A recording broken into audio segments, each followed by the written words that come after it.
ngeqiniso ukuze nenhliziyo zenu izokhululeka. Ningakucabanga ukuthi ngoba nakho sinivezele ibambelelo sithi sibalekile uma ninabantu besifazane nibambisene nabo ngokwempilo nangokobudlelwano ukuthi niyisebenzisa, hayi ukuthi suke sinidelela sithi abafazi benu bazohlobonga noma bayahlobonga. Ukuthi umthetho kubudlelwane bomuntu wesilisa nowesifazane uvuna kakhulu umuntu wesifazane.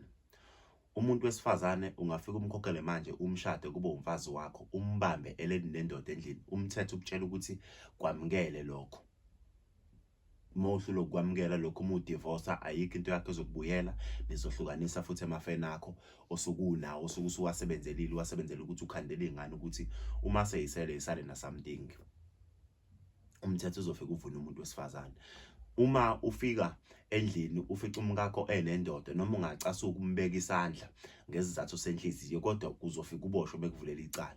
Umthetho ngeke uzuhambe ngeqiniso ukuthi ube wrong, bengazi nini ukuthi umuzi wakho lo, bengazi nini ukuthi uganile ngoba wavuma washada wafaka iringi lo muntu nesitifiketi sokuthi ushadile. Ukwenza kanjani ukuthi umthetho ngeke uzuyisebenze lonto, uzovuna umuntu wesifazane.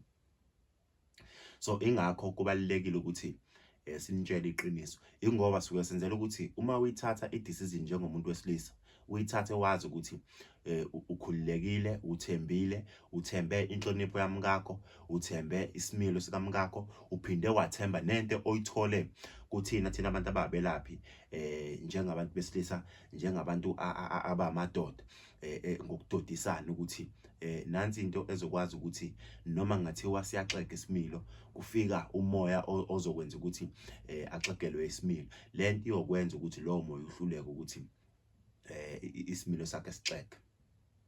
Ilokho nje lokho kuyiqiniso esikukhulumayo uma sithi izibambelelo zibalekile ukuthi nisebenzise, ngoba futhi kunabantu abakwazi ukuxegisa isimilo somfazi womuntu ngenxa yebhodlela liphethe namafutha thizeni. Mtaphune mhlawumbe emsebenzini e-office mawuthi bahlangene khona emsebenzini, wena uyitshela ukuthi umkakho hayi u-right ngoba umazi kwasekuqaleni right, kanti usefike